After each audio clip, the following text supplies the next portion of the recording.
ಅಧ್ಯಕ್ಷರೇ, ಈ ನಮ್ಮ ಗೋವಿನ ಜೋಳ ರೇಟು ಸುಮಾರು 4 ವರ್ಷದಿಂದ ಒಂದು ಕ್ವಿಂಟಲ್ಗೆ 2300ರಿಂದ 2400 ನಿರಂತರವಾಗಿ 4 ವರ್ಷ ಕಾನ್ಸ್ಟಂಟ್ ಆಗಿತ್ತು. ದಿಢೀರಂತ ಈ ಸರಿಕ ಗೋವಿನ ಜೋಳ ರೇಟು 1700 1800 ಬಂದ್ಬಿಟ್ಟು ಕ್ವಿಂಟಲ್ಗೆ. ಯಾಕೆ? ಅದನ್ನು ಮುಖ್ಯಮಂತ್ರಿಗಳು ಸಭೆ ಕರ್ಕೊಂಡು ಎಲ್ಲ ಡಿಸ್ಲರಿ ಅವರಿಗೆ ಡೈರೆಕ್ಷನ್ ಕೊಟ್ಟು ಇಂತಿಷ್ಟು ನೀವು ಖರೀದಿ ಮಾಡಲೇಬೇಕು, 2400 ರೂಪಾಯಿ ಏನದು MSP ಇದೆ ಅದರ ಪ್ರಕಾರ ಕೊಡಲೇಬೇಕು ಅಂತ ಹೇಳಿ ಕಡ್ಡಾಯವಾಗಿ ಆದೇಶ ಮಾಡಿದರು. ಅದಕ್ಕೆ ತಗಲ್ತಕ್ಕಂಥ ಸುಮಾರು 1 ಕ್ವಿಂಟಲ್ಗೆ 250 ರೂಪಾಯಿ ಸರ್ಕಾರದಿಂದ ಕೊಡ್ತೀವಿ ಅಂತೇಳಿ ಘೋಷಣೆ ಮಾಡಿದ್ದಾರೆ. ಆ ರೈತರಿಗೆ ತೊಂದರೆ ಆಗಬಾರ್ದು ಅಂತ ತಿಳ್ಕೊಂಡು. ಅಧ್ಯಕ್ಷರೇ, ಇದು ದಿಢೀರಂತ ಯಾಕೆ ರೇಟ್ ಕಡಿಮೆ ಆತಂದರೆ, ಬ್ರೋಕನ್ ರೈಸ್ ಮತ್ತು ಈ ಗೋವಿನ ಜೋಳ ಇದರಿಂದ ಇಥನಾಲ್ ನಾವು ತಯಾರು ಮಾಡ್ತೀವಿ. ಇದರಿಂದ ಇಥನಾಲ್ ತಯಾರು ಮಾಡೋದ್ರಿಂದ ಅಧ್ಯಕ್ಷರೇ 1 ಟನ್ನ ಗೋವಿನ ಜೋಳಕ್ಕೆ 400 ಲೀಟರ್ ಇಥನಾಲ್ ಬರುತ್ತೆ. 400 ಲೀಟರ್. ಉದಾಹರಣೆಗೆ ಕರ್ನಾಟಕದಲ್ಲಿ ಸಕ್ಕರೆ ಕಾರ್ಖಾನೆಯವರು ಮಾಡಿದ್ದಾರೆ, ಅಲೋನ್ ಡಿಸ್ಲರಿಗಳು ಆಗಿದ್ದಾವೆ, ಫುಡ್ ಗ್ರೇನ್ ಡಿಸ್ಲರಿಗಳೂ ಆಗಿದ್ದಾವೆ, ಇಥನಾಲ್ ಪ್ರೊಡಕ್ಷನ್ ಆಗುತ್ತೆ. ಇಡೀ ದೇಶದಲ್ಲಿ ಇದು ಒಂದು ಇಥನಾಲನ್ನು ಮಾಡಲಿಕ್ಕೆ ಕೇಂದ್ರ ಸರ್ಕಾರ ಭಾಳ ದೊಡ್ಡ ಪ್ರೋತ್ಸಾಹ ಮಾಡಿ. ಇಥನಾಲ್ ಫ್ಯಾಕ್ಟ್ರಿ ಯಾರು ಹಾಕ್ತೀರಿ, ನಿಮಗೆ 5 ವರ್ಷ ತನಕ ಪ್ಲಾಂಟ್ ಆ್ಯಂಡ್ ಮಷಿನರಿಗೆ ಏನು ಸಾಲ ತಗೋತೀರಿ ಆ ಸಾಲಕ್ಕೆ ಗರಿಷ್ಠ 6% ಬಡ್ಡಿ ಕೊಡ್ತೀವಿ ಅಂತಕ್ಕಂಥದ್ದು ಘೋಷಣೆ ಮಾಡಿ. ಎಲ್ಲ ಕಾರ್ಖಾನೆಯವರು ಅರ್ಧ ನಮಗೆ ಬಡ್ಡಿ ನಾವು ಅಷ್ಟೇ ಕೊಡಬೇಕಾಗುತ್ತೆ, ಅರ್ಧ ಬಡ್ಡಿ ಕೇಂದ್ರ ಸರ್ಕಾರ ಕೊಡುತ್ತೆ ಅಂತ ತಿಳ್ಕೊಂಡು ಎಲ್ಲರೂ ಕಾರ್ಖಾನೆಗಳನ್ನು ಹಾಕಿ. ಒಟ್ಟು ಕಾರ್ಖಾನೆಗಳು ದೇಶದಲ್ಲಿ ಎಲ್ಲ ಕಡೆ ಆಯಿತು. ಅಶೋಕಣ್ಣ, food grain and juice to ethanol. ಆಮೇಲೆ 3 ಥರದ ಇಥನಾಲ್ ಮಾಡ್ತೀವಿ ಕಬ್ಬಿನದಲ್ಲಿ. ಒಂದು ಜ್ಯೂಸ್ ಟು ಇಥನಾಲು, ಒಂದು ಶೆರಪು, ಇನ್ನೊಂದು ಕಾಕಂಬಿ. 3 ಥರ ಮಾಡ್ತೀವಿ. 3 ರೇಟ್ ಮಾಡಿದ್ದಾರೆ ಅಧ್ಯಕ್ಷರೇ. ಈ ಸರಿಯಕ್ಕೆ ಏನು ಮಾಡಿದ್ದಾರೆ ಅಂದರೆ ಅಧ್ಯಕ್ಷರೇ, ಎಷ್ಟು ದೇಶದಲ್ಲಿ ಆಯಾ ರಾಜ್ಯದಲ್ಲಿ ಪ್ರೊಡಕ್ಷನ್ ಆಗುತ್ತೆ ಇಥನಾಲ್, ಯಾವ್ಯಾವ ರಾಜ್ಯಕ್ಕೆ ಎಷ್ಟು ಪ್ರಮಾಣದಲ್ಲಿ ತಗೋಬೇಕು ಅಂತಕ್ಕಂಥ ತೀರ್ಮಾನ ಒಂದೇ ಆಗ್ಬೇಕಲ್ಲ ಡಾಕ್ಟ್ರೇ. ಇಡೀ ದೇಶಕ್ಕೆ ಒಂದೇ ಕಾನೂನು ತರಬೇಕಲ್ಲ, ಒಂದೇ ರೂಲ್ಸ್ ಬರಬೇಕಲ್ಲ. ಈಗ ಬಡವರಿಗೆ ಅಕ್ಕಿ ಕೊಡ್ತೀವಿ ಅಂದ್ರೆ ಒಬ್ಬ ಬಡವನಿಗೆ 10 kg, ಒಬ್ಬ ಬಡವನಿಗೆ 2 kg ಕೊಟ್ರೆ ನೀವೇನಂತೀರ ಅವಾಗ? ಸಿದ್ದರಾಮಯ್ಯ ಸರ್ಕಾರ ಅನ್ಯಾಯ ಮಾಡ್ತಾ ಇದೆ, ತಾರತಮ್ಯ ಮಾಡ್ತಾ ಇದೆ, ಒಂದು ಕಣ್ಣಿಗೆ ಸುಣ್ಣ ಒಂದು ಕಣ್ಣಿಗೆ ಬೆಣ್ಣೆ ಅಂತೇಳಿ ನೀವು ಭಾಷಣ ಮಾಡ್ತೀರಿ. ಇವತ್ತೇನಾಗಿದೆ ಅಧ್ಯಕ್ಷರೇ, ಇವತ್ತು ಗುಜರಾತದಲ್ಲಿ ಪ್ರೊಡಕ್ಷನ್ ಆಗ್ತಕ್ಕಂಥ ಇಥನಾಲ್ 100% ತಗೋತಾರೆ. 100% ತಗೋತಾರೆ. ಉತ್ತರ ಪ್ರದೇಶದಲ್ಲಿ ಇರ್ತಕ್ಕಂಥ ಇಥನಾಲ್ ಏನು ಪ್ರೊಡಕ್ಷನ್ ಆಗುತ್ತಲ್ಲ 69% ತಗೋತಾರೆ. ಮಹಾರಾಷ್ಟ್ರದಲ್ಲಿ ಉತ್ಪನ್ನ ಆಗ್ತಕ್ಕಂಥ ಇಥನಾಲನ್ನು 65% ತಗೋತಾರೆ. ಕರ್ನಾಟಕದಲ್ಲಿ ಉತ್ಪನ್ನ ಆಗಿರ್ತಕ್ಕಂಥ ಇಥನಾಲನ್ನು ಇವತ್ತು ಕೇಂದ್ರ ಸರ್ಕಾರ ತಗೊಳ್ತಕ್ಕಂಥದ್ದು ಬರೀ 30%. ನನಗೆ ಸಿಕ್ಕಿರೋದು, ನನ್ನ ಕಾರ್ಖಾನೆಗೆ ಸಿಕ್ಕಿರೋದು 30%. ಅಧ್ಯಕ್ಷರೇ, ಇಲ್ಲೇನು ಕರ್ನಾಟಕದಲ್ಲಿ ಗೋವಿನ ಜೋಳ ಖರೀದಿ ಮಾಡಿಕೊಂಡು ಇಥನಾಲನ್ನು ಮಾಡ್ತಾ ಇದ್ದಾರಲ್ಲ, ನನಗೆ ಒಂದು ವರ್ಷಕ್ಕೆ 3 ಕೋಟಿ ಲೀಟರ್ ಉತ್ಪಾದನೆ ಮಾಡಿದರೆ ನನಗೆ ಸಿಕ್ಕಿರ್ತಕ್ಕಂಥದ್ದು 70 ಲಕ್ಷ ಲೀಟರ್ ಆದರೆ ಉಳಿದಿದ್ದು ಗೋವಿನ ಜೋಳ ತೊಗೊಂಡು ನಾನೇನು ಮಾಡ್ಬೇಕು ಅಧ್ಯಕ್ಷರೇ? ನಾನು ಗೊಂಜಾಳ ಖರೀದಿ ಮಾಡೋದು ನಿಲ್ಲಿಸಿದೆ ಅಂದರೆ ಏನು ಮಾಡೋದು ಅಂತ ತಗೊಂಡು. ಅಶೋಕಣ್ಣ ಒಬ್ಬ ಊಟಕ್ಕೆ ಬರ್ತಾನಂತಂದ್ರೆ ಅವಾಗ 3 ರೊಟ್ಟಿ, ನನಗೆ 3 ರೊಟ್ಟಿ ನಾನು ಮಾಡ್ತೀನಿ. ಅಶೋಕಣ್ಣ ಊಟಕ್ಕೆ ಬರೋದಿಲ್ಲ ಅಂತಂದ್ರೆ ನನಗೆ ಬೇಕಾದಷ್ಟು 3 ರೊಟ್ಟಿ ಮಾಡ್ಕೋತೀನಿ. ನಾನು ಇನ್ನು 3 ರೊಟ್ಟಿ ಯಾಕೆ ಮಾಡ್ಬೇಕು? ನಾನು ಉದಾಹರಣೆ ಕೊಡ್ತೀನಿ. ನಾ ಕರೆದ್ರೆ ನೀವು ಬರೋದಿಲ್ಲ ಮಾತು ಬೇರೆ. ಆದರೆ ಅಧ್ಯಕ್ಷರು, ಇವತ್ತಿನ ದಿವಸ ಗೋವಿನ ಜೋಳ ರೇಟ್ ಬಿದ್ದಿರ್ತಕ್ಕಂಥದ್ದು ಕೇಂದ್ರ ಸರ್ಕಾರ ಈ ತಾರತಮ್ಯ ಮಾಡಿದ್ರಿಂದ ಇದು ನಿಂತು ಹೋಗಿದ್ದೆ. ಅದಕ್ಕೆ ನಾನು ಹೇಳ್ತೀನಿ ಅಂದರೆ, ಈ ಅಧಿವೇಶನ ಮುಗಿದ ಮೇಲೆ ನೋಡಿ, ಪಕ್ಷ ಬೇರೆ ಇರ್ಬೋದು, ಸರ್ಕಾರ ಬೇರೆ ಇರ್ಬೋದು, ಏನೇ ಇರ್ಬೋದು, ನಾವೆಲ್ಲರೂ ಬಂದಿರತಕ್ಕಂಥದ್ದು ಈ ಮನೆಗೆ ಈ ರಾಜ್ಯದ ರೈತರ ಹಿತವನ್ನು ಕಾಪಾಡೋಗೋಸ್ಕರ, ಈ ರಾಜ್ಯದ ಜನರ ಹಿತವನ್ನು ಕಾಪಾಡೋಗೋಸ್ಕರ ನಾವು ಪಕ್ಷಾತೀತವಾಗಿ, ನಮಗೇನು ಅವ್ರೇನು ವೈರಿಗಳಲ್ಲ ಕೇಂದ್ರದವರು ಅಥವಾ ರಾಜ್ಯ ಸರ್ಕಾರ ರೈತರ ವಿರೋಧಿನೂ ಅಲ್ಲ. ನಾವೆಲ್ಲರೂ ಸೇರೋಣ, ದಿಲ್ಲಿಗೆ ಹೋಗೋಣ, ಇಡೀ ದೇಶಕ್ಕೆ ಒಂದೇ ಸಮನಾಗಿ ನೀವು ಇಥನಾಲನ್ನು ತಗೊಳ್ತಕ್ಕಂಥ ಕೆಲಸ ಮಾಡಬೇಕು. ಮತ್ತು ಸಕ್ರೆ ಧಾರಣೆಯನ್ನು ಇವತ್ತು ಗ್ರಾಹಕರಿಗೆ 40 ರೂಪಾಯಿ ಮತ್ತು ಡೊಮೆಸ್ಟಿಕ್ ಇರ್ತಕ್ಕಂಥದ್ದು ಒಂದು ರೇಟ್ ಏನು ಗ್ಯಾಸ್ ಥರ ಮಾಡ್ತಿರಲ್ಲ ಆ ಥರ 2 ರೇಟ್ಗಳನ್ನು ಮಾಡಲಿಕ್ಕೆ ಒಂದು ಮನವಿಯನ್ನು ಮಾಡೋಣ. ನೀವು ಹಠಕ್ಕೆ ಬಿದ್ದು ನಮ್ಮ ರಾಜ್ಯದಿಂದ ಆಯ್ಕೆಯಾಗಿ ಹೋಗಿರ್ತಕ್ಕಂಥ ಎಲ್ಲ ಲೋಕಸಭಾ ಸದಸ್ಯರಿಗೆ ನೀವು ಕೂಡಿ ಒಂದು ಅಲ್ಲಿ ಸಭೆ ಕರೆದುಕೊಂಡು ಮುಖ್ಯಮಂತ್ರಿಗಳ ಅಧ್ಯಕ್ಷತೆಯಲ್ಲಿ ಆ ಎಲ್ಲ ಲೋಕಸಭಾ ಸದಸ್ಯರು ಕೂಡ ಒಂದು ಒಕ್ಕರಲ್ಲಿ ನಿಂತು ನಮ್ಮ ರಾಜ್ಯದಿಂದ ಆಯ್ಕೆಯಾಗಿರ್ತಕ್ಕಂಥ ಎಲ್ಲ ಲೋಕಸಭಾ ಸದಸ್ಯರು ಒಕ್ಕರಲಿಂದ ಕೇಂದ್ರ ಸರ್ಕಾರಕ್ಕೆ ಒತ್ತಡ ಹಾಕಿದರೆ ಇದಕ್ಕೆ ಪರಿಹಾರ ಸಿಗುತ್ತೆ. ಅದಕ್ಕೆ ದಯಮಾಡಿ ನಾನು ವಿರೋಧ ಪಕ್ಷದ ನಾಯಕರಿಗೆ ಇಷ್ಟೇ ಕೇಳ್ತೀನಿ, ನೀವು ಇದಕ್ಕೆ ಸಹಕಾರವನ್ನು ಕೊಡಬೇಕು. ಯಾವಾಗ ಮುಖ್ಯಮಂತ್ರಿಗಳು ಆಲ್ ಪಾರ್ಟಿ ಡೆಲಿಗೇಷನು ಅಥವಾ ಎಲ್ಲ ಲೋಕಸಭಾ ಸದಸ್ಯರ ಒಂದು ಕರೆದು ಸಭೆ ಮಾಡ್ಬೇಕಂತಾರೆ, ಅವಾಗ ನೀವು ಕೂಡ ಬರಬೇಕು. ಕೇಂದ್ರ ಸರ್ಕಾರದಿಂದ ಈ ಸವಲತ್ತನ್ನು ನಮಗೆ ಕೊಡಿಸುವಂಥ ಕೆಲಸವನ್ನು ನೀವು ಮಾಡಬೇಕು ಅಂತಕ್ಕಂಥ ವಿನಂತಿಯನ್ನು ನಾನು ರೈತರ ಪರವಾಗಿ ನಿಮಗೊಂದು ವಿನಂತಿಯನ್ನು ಮಾಡ್ತೀನಿ. ಅಧ್ಯಕ್ಷರೇ, ಇನ್ನೊಂದು ಈ ಹಾರ್ಟಿಕಲ್ಚರ್ ಡಿಪಾರ್ಟ್ಮೆಂಟ್ ಇದೆ. ಗೋವಿನ ಜೋಳ ಆಯಿತು, ಕಬ್ಬಾಯಿತು, ರೇಟ್ ಸಿಗಬೇಕಾಗ್ಯದ. ಇನ್ನು ಹಾರ್ಟಿಕಲ್ಚರ್ ಡಿಪಾರ್ಟ್ಮೆಂಟ್ ಅಂತ ಇದೆ. ಇಲ್ಲೊಂದು ಹಾರ್ಟಿಕಲ್ಚರ್ ಯೂನಿವರ್ಸಿಟಿ ಮಾಡಿದ್ದಾರೆ, ಶಿವಾನಂದ ಪಾಟೀಲ್ ಗೊತ್ತು, ಎಲ್ಲಿ ಬಾಗಲಕೋಟೆ. ಅವ್ರು ಏನು ಮಾಡ್ತಾ ಇದ್ದಾರೆ ಅನ್ನೋದು ನಮಗೆ ಅರ್ಥ ಆಗ್ತಾ ಇಲ್ಲ. ಹಾರ್ಟಿಕಲ್ಚರ್ ಯೂನಿವರ್ಸಿಟಿ ಅವರು ಲಕ್ಷಾಂತರ ರೂಪಾಯಿ ಸಂಬಳ ತಗೊಂಡು ಏನು ಮಾಡ್ತಾ ಇದ್ದಾರೆ ಗೊತ್ತಾಗ್ತಾ ಇಲ್ಲ. ನೋಡಿ, ಈ ಭಾಗದಲ್ಲಿ ಬಿಜಾಪುರ, ಬಾಗಲಕೋಟೆ ಮತ್ತು ಬೆಳಗಾಂ ದ್ರಾಕ್ಷಿ, ದಾಳಂಬ್ರಿ ಅತಿ ಹೆಚ್ಚು ಬೆಳೀತಕ್ಕಂಥದ್ದು. ದ್ರಾಕ್ಷಿ, ದಾಳಂಬಿ. ಅಧ್ಯಕ್ಷರೇ, ದಾಳಂಬಿ ಬೆಳಿಲಿಕ್ಕೆ ಹತ್ತಿನ ಸುಮಾರು 50 ವರ್ಷ ಆಯ್ತು. ನೀವಿಬ್ರು ಎಂತ ಮಾಡ್ತೀವಿ? ಅಲೋ, ನೀಬ್ರು ಎಂತ ಪಂಚಾಯತ್ಗೆ ಅಲ್ಲಿ ನೀವೇನು ಮಾಡ್ತೀರಿ? ಸೈಡ್ ಕೂತ್ಕೊಳ್ಳಿ. ದಾಳಂಬರಿ ಬೆಳಿಲಿಕ್ಕೆ 50 ವರ್ಷ ಆಯ್ತು. ಅದು ಕೊಪ್ಪಳ ಜಿಲ್ಲೆದಾಗ ಬೆಳೀತಿದ್ರು, ಬಿಜಾಪುರದಾಗ ಬೆಳೀತಿದ್ರು, ಬೆಳಗಾಂದಲ್ಲಿ ಬೆಳೀತಿದ್ರು. ಇಲ್ಲಿವರೆಗೆ ಅಧ್ಯಕ್ಷರೇ ಹಾರ್ಟಿಕಲ್ಚರ್ ಯೂನಿವರ್ಸಿಟಿ ಅವರು ಒಂದು ರಿಸರ್ಚ್ ಮಾಡಲಿಲ್ಲ. ಆ ದಾಳಂಬಿಗೆ ಯಾವ ರೋಗ ಬಂದರೆ ಯಾವುದು ಔಷಧ ಕೊಡಬೇಕು, ಯಾವುದು ಸ್ಪ್ರೇ ಮಾಡಬೇಕು ಅನ್ನುವಂಥದ್ದು ಇಲ್ಲಿವರೆಗೆ ಒಂದೂ ರಿಸರ್ಚ್ ಮಾಡಲಿಲ್ಲ. ಸಾಕಷ್ಟು ರೋಗಗಳು ಬರ್ತಾವೆ. ಕ್ಯಾರ್ ರೋಗ ಬರುತ್ತೆ, ಬೇರೆ ಬೇರೆ ಮಂಜಿನ ರೋಗ ಬರುತ್ತೆ, ಬೇರೆ ಬೇರೆ ರೋಗಗಳು ಬರ್ತಾವೆ. ಅದಕ್ಕೆ ಯಾವ ರೋಗಿಗೆ ನಮ್ಮಲ್ಲಿ 19ರೊಳಗೆ ಇದು ಬಂತಲ್ಲ, ಕರೋನಾಕ್ಕೆ ಬಂದಾಗ ಗೊತ್ತಲ್ಲ ನಿಮಗೆ. ಆ ಕರೋನಾಕ್ಕೆ ಯಾವುದೇ ಔಷಧ ಇಲ್ಲ. ಯಾವ ಡಾಕ್ಟ್ರ್ ಯಾವನಿಗೆ ಮನುಷ್ಯಗೆ ಯಾವ್ದು ಬರ್ತೈತೆ ಆ ಇಂಜೆಕ್ಷನ್ ಹೊಡ್ಯಾವ. ಈಗ ದಾಳಂಬಿ ಪರಿಸ್ಥಿತಿ ಹಂಗಾಗಿದೆ ಅಧ್ಯಕ್ಷರೇ. ಯಾವ ರೋಗಕ್ಕೆ ಯಾವ ಔಷಧಿ ಹಾಕಬೇಕು ಅನ್ನೋದು ಇನ್ನೂ ತನಕ ರಿಸರ್ಚ್ ಆಗ್ತಾ ಇಲ್ಲ. 50 ವರ್ಷ ಆಯ್ತು.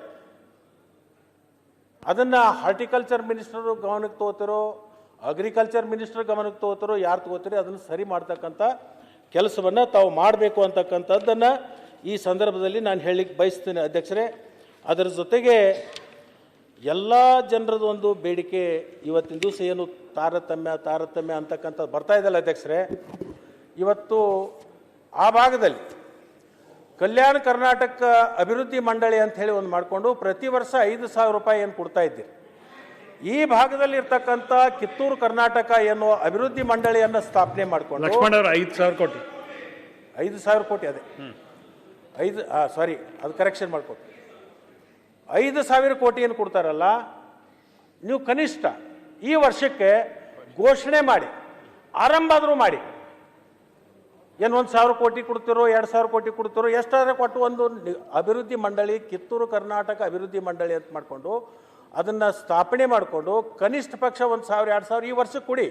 ಆಮೇಲೆ ವರ್ಷ ಅದನ್ನು ಹೆಚ್ಚು ಮಾಡ್ತಕ್ಕಂಥ ಕೆಲಸ ರಾಜ್ಯ ಸರ್ಕಾರ ಮಾಡಬೇಕು ಅಂತಕ್ಕಂಥದ್ದನ್ನು ಈ ಸಂದರ್ಭದಲ್ಲಿ ನಾನು ಹೇಳಲಿಕ್ಕೆ ಬಯಸ್ತೀನಿ ಅಧ್ಯಕ್ಷರೇ. ಅದರ ಜೊತೆಗೆ ಅಧ್ಯಕ್ಷರೇ, ಈ ಭಾಗದಲ್ಲಿ ಈ ವಿಶೇಷವಾಗಿ ಉತ್ತರ ಕರ್ನಾಟಕ ಭಾಳ ದೊಡ್ಡ ಪ್ರಮಾಣದಲ್ಲಿ ಜೈನ ಸಮುದಾಯ ಇಲ್ಲಿರ್ತಕ್ಕಂಥ ಉತ್ತರ ಕರ್ನಾಟಕದ ಆ ಭಾಗದಲ್ಲಿ ಎಲ್ಲ ಅವರು ಗುಜರಾತಿಗಳು, ಮಾರ್ವಾಡಿಯರು ಆ ಕಡೆ ಇರ್ತಕ್ಕಂಥದ್ದು ಅದು ಬೇರೆ. ದಿಗಂಬರ ಮತ್ತು ಶೀತಂಬರ ಅಂತ 2 ಅದರಲ್ಲೇ ಸಬ್ ಕಾಸ್ಟ್ಗಳು ಬರ್ತವೆ. ಈ ಕಡೆ ಎಲ್ಲ ಇರ್ತಕ್ಕಂಥದ್ದು ದಿಗಂಬರ, ಆ ಕಡೆ ಇರ್ತಕ್ಕಂಥದ್ದು ಶೀತಂಬರ. ಹಿಂದಿನ ಅಧಿವೇಶನ ಸಂದರ್ಭದಲ್ಲಿಯೂ ಕೂಡ ಅವತ್ತು ಅಲ್ಪಸಂಖ್ಯಾತರ ಸಚಿವರಿಗೆ ಕೂಡ ಗಮನವನ್ನು ಸೆಳೆದಿದ್ದೀವಿ, ಈಗೂ ಮತ್ತೆ ಪುನಃ ಗಮನವನ್ನು ಸೆಳಿತೀವಿ. ಅದೇ ಫಂಡದಲ್ಲಿ ಅವರಿಗೆ ಪ್ರತ್ಯೇಕವಾಗಿರ್ತಕ್ಕಂಥ ಒಂದು ಅಭಿವೃದ್ಧಿ ಮಂಡಳಿ ಮಾಡಿ ಅವರಿಗೆ ಶಿಕ್ಷಣಕ್ಕೆ ಮತ್ತು ಯಾವುದ್ಯಾವುದಕ್ಕೆ ಅವ್ರಿಗೆ ಬಡವರು ಇರ್ತಾರೆ ಅವ್ರಿಗೆ ಉಪಯೋಗ ಆಗಲಿಕ್ಕೆ ಒಂದು ಪ್ರತ್ಯೇಕವಾಗಿರ್ತಕ್ಕಂಥ ಒಂದು ಅಭಿವೃದ್ಧಿ ಮಂಡಳಿ ಮಾಡಬೇಕು ಅಂತ ಹೇಳಿ ಅದು ಅವರಲ್ಲಿ. ಅದೇ ಸಚಿವರಿಗೆ ಇನ್ನೊಂದು ನಾನು ವಿನಂತಿ ಮಾಡ್ತೀನಿ, ನೀವು ಅಲ್ಪಸಂಖ್ಯಾತರು ಇದೆ, ಯಾರು ನಮ್ಮ ಅಲ್ಪಸಂಖ್ಯಾತರ ಸಚಿವರಾಗಿರ್ತಕ್ಕಂಥವ್ರು ಅಲ್ಪಸಂಖ್ಯಾತರು ಇದೆ, ಮುಸ್ಲಿಂ ಸಮಾಜ. ಅದರಲ್ಲಿ ಒಳಪಂಗಡಗಳಿದ್ದಾವೆ ಅಧ್ಯಕ್ಷರೇ. ಅಲ್ಲಿನೂ ಕೂಡ ಅಲ್ಲಿ ನದಾಪಾ ಫಿಂಜಾರ ಅಂತ ಹೇಳಿ ಕಿಶನ್ ಒಂದು ಕಮ್ಯುನಿಟಿ ಇದೆ, ನಿಮಗೂ ಗೊತ್ತಿದೆ, ಅದು ನಿಮಗೂ ಭಾಳ ಅದು ಅರ್ಥ ಮಾಡ್ಕೊಂಡಿರ್ತಕ್ಕಂಥವ್ರು ಸ್ಪೀಕರ್ ನಮ್ಮವರಿದೆ. ಏನಾಗ್ತಾ ಇದೆ ಅಂದರೆ ಆ ಕಮ್ಯುನಿಟಿ ಭಾಳಷ್ಟು ನಿರ್ಲಕ್ಷ್ಯಕ್ಕೆ ಒಳಗಾಗಿದೆ. ಈ ನದಾಫ ಮತ್ತು ಪಿಂಜಾರ ಅಂತಕ್ಕಂಥ ಏನು ಸಮುದಾಯ ಇದೆಯೋ ಆ ಸಮುದಾಯ ಸರ್ಕಾರದ ಸವಲತ್ತುಗಳಿಂದೂ ವಂಚಿತ ಆಗಿದೆ, ಉದ್ಯೋಗದಲ್ಲಿನೂ ವಂಚಿತ ಆಗಿದೆ, ಅದರ ಜೊತೆಗೆ ರಾಜಕೀಯದಲ್ಲಿನೂ ಕೂಡ ಸಾಕಷ್ಟು ಅವರು ವಂಚಿತ ಆಗಿರ್ತಕ್ಕಂಥ ಒಂದು ಸಮುದಾಯ ಏನಿದೆಯಲ್ಲ, ಆ ಪಿಂಜಾರ್ ನದಾಫ್ ಅಂತಕ್ಕಂಥ ಏನು ಸಮುದಾಯ ಇದೆ ಅದಕ್ಕೆ ತನ್ನದೇ ಆಗಿರ್ತಕ್ಕಂಥ ಒಂದು ಒಳ ಮೀಸಲಾತಿಯಲ್ಲಿ ಅವರಿಗೊಂದು ಸ್ಥಾನಗಳನ್ನು ಕೊಡ್ತಕ್ಕಂಥ ಕೆಲಸಗಳಾಗಬೇಕು. ಅವ್ರಿಗೋಸ್ಕರನೇ ಒಂದು ಅಭಿವೃದ್ಧಿ ಮಂಡಳಿಯನ್ನು ಮಾಡಿಕೊಂಡು ಈಗಿರ್ತಕ್ಕಂಥದ್ರಲ್ಲೇ ನೀವು ಹಣ ತೆಗೆದಿಟ್ಕೊಂಡು ಅವ್ರಿಗೆ ಪ್ರತ್ಯೇಕವಾಗಿರ್ತಕ್ಕಂಥ ಅಭಿವೃದ್ಧಿ ಮಂಡಳಿ ಮಾಡಿ ಅವರಿಗೆ ನ್ಯಾಯ ಕೊಡಿಸುವಂಥ ಕೆಲಸವನ್ನು ಕೂಡ ತಾವು ಮಾಡಬೇಕು ಅಂತ ಹೇಳಿ ಈ ಒಂದು ಸಂದರ್ಭದಲ್ಲಿ ನಾನು ಕೇಳಿಕೊಂಡು ನಾನು ಶಿವಾನಂದ ಪಾಟೀಲ್ರಿಗೆ ಇನ್ನೊಂದು ಸಲ ಕೊನೆಯದಾಗಿ ನಾನು ವಿನಂತಿಯನ್ನು ಮಾಡ್ಕೋತೀನಿ. ನಿಮ್ಮದು ಇಲಾಖೆ ನಿಮ್ಮದು ಇರಲಿಕ್ಕಿಲ್ಲ, ಬಟ್ ನೀವು ಒಬ್ಬರು ಸಕ್ಕರೆ ಸಚಿವರಾಗಿ ನೀವು ಹೆಚ್ಚು ಆಸಕ್ತಿ ವಹಿಸಬೇಕು. ಆ ರೈತರ ಪುಣ್ಯ ಕಟ್ಕೊಳ್ತಕ್ಕಂಥದ್ದು ತಾವು ಮಾಡಬೇಕು ಅಂತ ಹೇಳಿ ನಾನು ಮತ್ತೊಮ್ಮೆ ನಿಮಗೆ ನಾನು ಒತ್ತಾಯ ಮಾಡ್ತೀನಿ. ಯಾಕಂತಂದರೆ ನಾನು ಪ್ರತಿ ಸಲ ಮಾತಾಡೋದ್ರಿಂದ ಅಲ್ಲಲ್ಲ ಪ್ರತಿ ಸಲ ಮಾತಾಡೋದ್ರಿಂದ ನಿಮಗೆ ಮನಸ್ಸಿಗೆ ಆಸೆ ಮಾಡಬಾರ್ದು ಅನ್ನೋದು ಅಂತಃಕರಣ ಇದ್ರೂ ಕೂಡ ಅನಿವಾರ್ಯತೆ ಆಗಿದೆ. ಯಾಕಂತಂದರೆ ಜನ ನಮ್ಮನ್ನು ಕೇಳ್ತಾರೆ. ಇಷ್ಟು ದಿವಸ ಮಾತಾಡಿ ಈ ಸರಕ್ಕೆ ಏನೂ ಲಕ್ಷ್ಮಣ ಸವದಿ ಮಾತಾಡಲಿಲ್ಲ ಅಂತಂದ್ರೆ ಲಕ್ಷ್ಮಣ ಸವದಿ ಮನೆಗೆ ಬಹುತೇಕ ಸೂಟ್ಕೇಸ್ಗಳು ಹೋಗಿದ್ದಾವೆ ಅನ್ನೋ ಅಂತೇಳಿ ಆ ರೈತರು ನನಗೆ ಮಾತಾಡ್ಕೊಳಕತ್ತಾರೆ. ಅದು ಶಬ್ದ ಬರಬಾರ್ದು ಅಂತ ತಿಳ್ಕೊಂಡು ಈ ಮಾತನ್ನು ನಾನು ಹೇಳಬೇಕಾಗಿರ್ತಕ್ಕಂಥ. ಅದಕ್ಕೆ ದಯಮಾಡಿ ನನ್ನ ಜವಾಬ್ದಾರಿ ನಾನು ತಗೊಂಡೀನಿ, ಇನ್ನು ನಿಮ್ಮ ಜವಾಬ್ದಾರಿ ನೀವು ತಗೋಬೇಕಾಗ್ತದೆ. ದಯವಿಟ್ಟು ನೀವು ಮಾತಾಡ್ಲಿಕ್ಕಿದೆ ಒಂದು ಟೈಮ್ ಬಾಂಡ್ ಇಲ್ಲ. ಆಯ್ತು, food and civil supply ministry ಇದ್ದಾರೆ, ತೂಕ ಮತ್ತು ಅಳತೆ ಅವ್ರಿಗೆ ಬರುತ್ತೆ. ಅವರನ್ನು ತಗೊಂಡು ನೀವೇ ಮುತುವರ್ಜಿ ವಹಿಸಿ. ಎಷ್ಟು ಕಾರ್ಖಾನೆ ಇದಾವೆ? 48 ಕಾರ್ಖಾನೆ ಇದಾವೆ. ನೀವು ಅಲ್ಲಲ್ಲ ಎಂಟೈರ್ ಸ್ಟೇಟ್ದಾಯ್ತು. ನಾನು ಉತ್ತರ ಕರ್ನಾಟಕದ ಹೇಳುವತ್ನಾಗ ನಾನು 48ರಿಂದ 50 ಆಗ್ತದೆ ಅಂತ ಹೇಳಿದೆ. ಇಲ್ಲ ನಿಮಗೆ ಹೇಳೋದು ಮುಗಿಸ್ಬಿಡ್ತೀನಿ ನಾನೇನು ಒಂದೇ ಮಿನಿಟ್. ಅಧ್ಯಕ್ಷರೇ, ಅದು ಕಾರ್ಖಾನೆ ಒಳಗೆ ಹಾಕಿ ಅಂತೇಳಿ ರೈತರು ಜಿದ್ದಿದೆ. ಹೊರಗರೆ ಹಾಕಿ ಒಳಗರೆ ಹಾಕಿ ಮೈಕ್ ಮೇಲೆ ಇಲ್ಲ ಒಳಗರೆ ಹಾಕಿ ಹೊರಗರೆ ಹಾಕಿ ಅಂತೇಳಿ ನಾವು ಆದರೂ ಕೂಡ 12 ಈಗಾಗಲೇ ಟೆಂಡರ್ ಕರೆದಿದ್ದೀವಿ. ಅದರ ಲೊಕೇಶನ್ಸು ಫಿಕ್ಸ್ ಮಾಡಿದ್ವಿ. ನಾವು ರೈತ ಸಂಘಗಳಿಗೆ ಕೊಡಬೇಕು, FPOಗೆ ಕೊಡಬೇಕು ಅನ್ನೋದು ಒಂದು ವಿಚಾರ ಇದೆ. ಅದು ನನ್ನ ಡಿಪಾರ್ಟ್ಮೆಂಟಿಂದ, ಫುಡ್ ಆ್ಯಂಡ್ ಸಿವಿಲ್ ಸಪ್ಲೈದಿಂದಲ್ಲ, APMCಯಿಂದ ಮಾನ್ಯ ಮುಖ್ಯಮಂತ್ರಿಗಳಲ್ಲಿ ವಿನಂತಿ ಮಾಡಿಕೊಂಡು 12 ನಾವು ಮಂಜೂರು ಮಾಡಿಟ್ಟಿದ್ದೀವಿ. ಅದನ್ನು ಎಲ್ಲಿ ನಿರ್ವಹಣೆ ಮಾಡ್ತಕ್ಕಂಥವ್ರು ಯಾರು ಮುಂದೆ ನಾವು ಹಾಕೋದು ದೊಡ್ಡ ಆಗೋದಲ್ಲ ಅಧ್ಯಕ್ಷರೇ. ಈಗ ನಾವು 12 ಹಣನೂ ಮಂಜೂರು ಮಾಡಿದ್ದೀವಿ, ಟೆಂಡರು ಕರೆದಿದ್ದೀವಿ ನಾವು, ಅದರಲ್ಲೇನು ಎರಡು ಮಾತಿಲ್ಲ. ಈ ಕಾರ್ಖಾನೆ ಮಾಲೀಕರು ಒಳಗೆ ಹಾಕ್ಲಿಕ್ಕೆ ನಮ್ಗೆ ಅನುಮತಿ ಕೊಡ್ತಾ ಇಲ್ಲ, ಅದು ಒಂದು ದೊಡ್ಡ ಸಮಸ್ಯೆ ಇದೆ. ಅದನ್ನು ಮತ್ತು ಇನ್ನೊಂದು ಇದಕ್ಕಿಂತಲೂ ಪೂರ್ವದಲ್ಲಿ ಅವರಿಗೂ ಗೊತ್ತಿದೆ. ಈಗ ಮೊದಲು ಡಿಜಿಟಲೈಸ್ಡ್ ವೇ ಬ್ರಿಡ್ಜ್ ಇರಲಿಲ್ಲ, ನಿಮಗೆ ಗೊತ್ತಿದೆ. ಈಗ ಇಡೀ ರಾಜ್ಯದ ತುಂಬ ಎಲ್ಲ ಡಿಜಿಟಲೈಸ್ಡ್ ವೇ ಬ್ರಿಡ್ಜ್ ಮಾಡಿ, ಆದರೂ ಕೂಡ ಕಂಪ್ಲೇಂಟ್ ಇದೆ. ಆದರೆ ನಿಶ್ಚಿತವಾಗಿ ನಿಖರವಾಗಿ ಯಾವುದೇ ರೈತರು ಕಂಪ್ಲೇಂಟ್ ಕೊಡದೇ ಇರೋದ್ರಿಂದ ಸ್ವಲ್ಪ ನಮಗೆ ಸಮಸ್ಯೆ ಆಗಿದೆ. ಒಂದು, ಅಕಸ್ಮಾತ್ ಯಾವುದೇ ರೈತ ಕಂಪ್ಲೇಂಟ್ ಕೊಟ್ಟರೆ ಅದು ಸಾಬೀತಾದರೆ 5 ಲಕ್ಷ ರೂಪಾಯಿ ಬಹುಮಾನ ಕೂಡ ನಾವು ಘೋಷಣೆ ಮಾಡಿದ್ದೀವಿ, ಅದಕ್ಕೆ ದುಡ್ಡು ಕೂಡ ಇಟ್ಟಿದ್ದೀವಿ ನಾವು, ಅದರಲ್ಲಿ ಎರಡು ಮಾತಿಲ್ಲ. ಆದರೆ ಧೈರ್ಯ ಮಾಡಿ ರೈತರು ಕೊಡ್ತಕ್ಕಂಥ ಆಸಕ್ತಿ ತೋರಿಸ್ತಾ ಇಲ್ಲ. ಅದು ಖಂಡಿತ ಯಾರೇ ಕಾರ್ಖಾನೆಯವರು ಎಷ್ಟೇ ದೊಡ್ಡವರು ಇರಲಿ, ಅದು ಈ ಪಕ್ಷದವರೇ ಇರಲಿ ಆ ಪಕ್ಷದವರೇ ಇರಲಿ, ನಾವು ಯಾರಿಗೂ ಅದರಲ್ಲಿ ನಿಶ್ಚಿತವಾಗಿ ಕ್ರಮ ತೆಗೆದುಕೊಳ್ಳದೆ ಬಿಡೋದಿಲ್ಲ. ಅದನ್ನು ಖಂಡಿತ ಈ ಸಂದೇಶ ನಾವು ಹೊರಗೂ ಕೊಟ್ಟಿದ್ದೀವಿ, ಮುಂದೂ ಕೊಡ್ತೀವಿ. ನಾಳೆ ನಾನು ಉತ್ತರ ಕೊಡಾಗ ಇದ್ರ ಬಗ್ಗೆ ಸವಿಸ್ತರವಾಗಿ ಹೇಳಲಿಕ್ಕೆ ಇಚ್ಛೆ ಪಡ್ತೀನಿ. ಅಧ್ಯಕ್ಷರೇ, ಮಂತ್ರಿಗಳು ಹೇಳಿ ಸರ್. ಒಂದು ನಿಮಿಷ, ಅಶೋಕ್ ಅವ್ರು ಏನು ಹೇಳ್ತಾರೆ? ಸೌದಿಯವರ ಭಾಷಣ ಕೇಳಿದ್ದೀನಿ. ಕಳೆದ ಬಾರಿ ಸಹ ಅವರು ಈ ವಿಷಯವನ್ನು ಪ್ರಸ್ತಾವ ಮಾಡಿದ್ದಾರೆ. ಉತ್ತರ ಕರ್ನಾಟಕದ ವಿಚಾರ ಬಂದಾಗ ಕಳೆದ ಬಾರಿಯೂ ಸಹ ಲಕ್ಷ್ಮಣ ಸವದಿಯವರು ಈ ತೂಕದಲ್ಲಿ ಆಗ್ತಾ ಇರತಕ್ಕಂಥ ಸಮಸ್ಯೆ ಬಗ್ಗೆ ಗಮನ ಸೆಳೆದಿದ್ದಾರೆ. ನಾನು ಮೊನ್ನೆನೂ ನಾನು ಭಾಷಣ ಮಾಡುವಾಗೂ ಹೇಳಿದೆ, ಮೊನ್ನೆನೂ ರೈತರೆಲ್ಲ ನನ್ನ ಹತ್ರ ಬಂದಾಗ ಇದು ತೂಕದ್ದೇ ದೊಡ್ಡ ಸಮಸ್ಯೆ ಆಗಿದೆ. ಆ ತೂಕದಿಂದನೇ ಈಗ ತಾವು ಟೆಂಡರ್ ಕರೆದಿರೋ 16ಕ್ಕೆ ಮಾತ್ರ ಉಳಿದವು. ಯಾವಾಗ ಉಳಿದಿದ್ದು ಯಾವಾಗ? ಒಟ್ಟಾಗ ನೀವು ಕರೆದಾಗ ನೀವೇ ಹೇಳಿದ್ರಿ 80 ಏನೋ ಇದೆ ಅಂತ. 81. ಈಗ ಹೊಸ್ದಾಗಿ ಇನ್ನೊಂದು 30 ಏನೋ ಅರ್ಜಿ ಕೊಟ್ಟಿದ್ದಾರೆ, ಹೊಸ್ದಾಗಿ ಇನ್ನೊಂದು 30 ಅರ್ಜಿ, ಅದು ಬೇರೆ ಪ್ರಶ್ನೆ. ಈಗ 80ಕ್ಕೂ ಒಟ್ಟಿಗೆ ಕರಿಬೇಕು. ಅದೇನು 16 ಯಾವುದು? ವಿರೋಧಿಗಳು ಅವರು 16 ಅಲ್ಲ. ನೀವು ಕರಿಬೇಕಾದ್ರೆ 80ಕ್ಕೆ ಒಟ್ಟಿಗೆ ಕರಿಬೇಕು. ಕಳೆದ ಬಾರಿನೂ ಅದು ಪ್ರಶ್ನೆ ಎತ್ತಿದ್ರು, ಈ ಬಾರಿನೂ ಎತ್ತಿದ್ದಾರೆ, ಮುಂದಿನ ಬಾರಿನೂ ತೆಗಿತಾರೆ ಅಂತ ನನಗನ್ಸ್ತೈತೆ. ಅದಕ್ಕೆ ನೀವು ನಿಖರವಾಗಿ 80ಕ್ಕೂ ಯಾವಾಗ ಕರಿತೀರಾ, ಇದನ್ನ ಯಾವಾಗ ಅಳವಡಿಸ್ತೀರಾ? ಅಲ್ಲ ಅಶೋಕರೇ, ಅದರಲ್ಲಿ 32 ನಮ್ಮ ಸಹಕಾರಿ ಸಕ್ಕರೆ ಕಾರ್ಖಾನೆಗಳಿದೆ. ಅವು ಲೀಸ್ ಮೇಲೆ ಕೊಟ್ಟಿದ್ದವು, ಕೆಲವು ಆಲ್ಮೋಸ್ಟು ಡಿಫಂಕ್ಟ್ ಆಗಿದ್ದು ಅದಾವು, ಇನ್ನೂ ಕೆಲವು ಲೀಸ್ ಕೊಡ್ತಕ್ಕಂಥವು ಇದ್ದಾವೆ. 32 ಸರ್ಕಾರಿ ರಂಗದಲ್ಲಿ ಇರ್ತಕ್ಕಂಥವು. ಇನ್ನು ಪ್ರೈವೇಟ್ ಏನು ಉಳಿದಿದ್ದಾರಲ್ಲ ಅವ್ರ ಮನೆ ಅವ್ರ ಕಾರ್ಖಾನೆ ಮುಂದೆ ನಾವು ಹಾಕಬೇಕು. ಅವ್ರ ಅನುಮತಿ ಕೊಡದೇ ಇದ್ದರೆ ನಮಗೆ ಹಾಕಕ್ಕೆ ಬರೋದಿಲ್ಲ. ಅಲ್ಲಿಂದ ಇನ್ನೊಂದು ಇಲ್ಲ, ಒಂದು ನಿಮಿಷ ರೀ, ಸರ್ಕಾರದಲ್ಲ ರೀ, ನನ್ನ ಇಲಾಖೆಯಿಂದ ನಾನು ಎನ್ಫೋರ್ಸ್ ಮಾಡೋಕ್ಕಾಗ್ಲಿಕ್ಕೆ ಬರ್ತಾ ಇಲ್ಲ. ನಾನು ಅದಕ್ಕೆ ವೇಟ್ಸ್ ಆ್ಯಂಡ್ ಮೆಜರ್ಮೆಂಟ್ ಮಿನಿಸ್ಟ್ರಿಗೆ ನಾನು ರಿಕ್ವೆಸ್ಟ್ ಮಾಡ್ಕೊಂಡಿದ್ದೀನಿ. ಇನ್ನು ಸೌದಿಯವ್ರಿಗೆ ಇನ್ನೂ ಈಗ ಹೇಳಿನಿ ಒಂದು ತಾಸದಿಂದ ಅದನ್ನ ಎನ್ಫೋರ್ಸ್ ಮಾಡ್ತಕ್ಕಂಥದ್ದು ಖಂಡಿತ 12 ನಾವು ಹಾಕ್ತೀವಿ. ಒಂದು ನಿಮಿಷ ಅಲ್ಲ, ನಾನು ಹೇಳೋದು ನೀವು ಹಾಕಕ್ಕಾಗಲ್ಲ ಅಂತ ಹೇಳ್ಬಾರ್ದು. ತೂಕ ಇದೆಯಲ್ಲ, ತೂಕದಲ್ಲಿ ಮೋಸ ಮಾಡುವಂಥದ್ದು ಸರ್ಕಾರದ ವಿಚಾರ ಯಾವುದೇ ಇರಲಿ. ಅವ್ರು ಪ್ರೈವೇಟ್ ಅವರು ಮಾಡಿದ್ರು ಮೋಸನೇ. ಯಾವುದೋ ಅಂಗಡಿಯಲ್ಲಿ ತೂಕದಲ್ಲಿ ವ್ಯತ್ಯಾಸ ಮಾಡ್ತಾರೆ ಅಂತ ಇಟ್ಕೊಳ್ಳಿ, ಸರ್ಕಾರಕ್ಕೆ ಅಧಿಕಾರ ಇಲ್ವಾ? ಸರ್ಕಾರ ಪೂರ್ತಿ ಜಪ್ತಿ ಮಾಡ್ಬೋದು, ಸೀಸ್ ಮಾಡ್ಬೋದು, ಹಂಗೆ ಹೇಳಕ್ಕಾಗಲ್ಲ. It's A government. ಈಗ ಗೋರ್ಮೆಂಟ್ನೇ ಏನು ಮಾಡಿದೆ ಗೊತ್ತಾ ನಿಮ್ಗೆ ಹೇಳ, ಲಾಸ್ಟ್ ಟೈಮು ಇನ್ವೇರಿಯಬಲಿ ಇವರೇ ಹೇಳಿದ ಮೇಲೆ ನಾನೇ ಮಾನಿಟರ್ ಮಾಡಿ ಆ ಇಲಾಖೆ ನನಗೆ ಬರದೇ ಇದ್ದರೂ ಕೂಡ ನಾನು ಅವ್ರ ಇಲಾಖೆಯಲ್ಲಿ ಹಸ್ತಕ್ಷೇಪ ಮಾಡಿ ಸ್ಟ್ಯಾಂಪಿಂಗ್ ಮಾಡಿಸಿದ್ದೀನಿ, ಇನ್ಸ್ಪೆಕ್ಷನ್ ಮಾಡಿಸಿದ್ದೀನಿ. ಬಟ್ ನನ್ನ ಲಿಮಿಟೇಷನ್ನು ನಾನು ಅವ್ರ ಇಲಾಖೆಯಲ್ಲಿ ಭಾಳ ಕೈ ಹಾಕಬಾರ್ದು ಅಂತೇಳಿ ಈ ಸರ್ತಿ ಅವ್ರಿಗೆ ರಿಕ್ವೆಸ್ಟ್ ಮಾಡಿಕೊಂಡೆ, ಇನ್ಮೇಲೆ ಇದರಲ್ಲಿ ನಾನು ಕೈ ಹಾಕೋದಿಲ್ಲ, ನೀವೇ ನಿರ್ವಹಣೆ ಮಾಡ್ಬೇಕಂತೇಳಿ.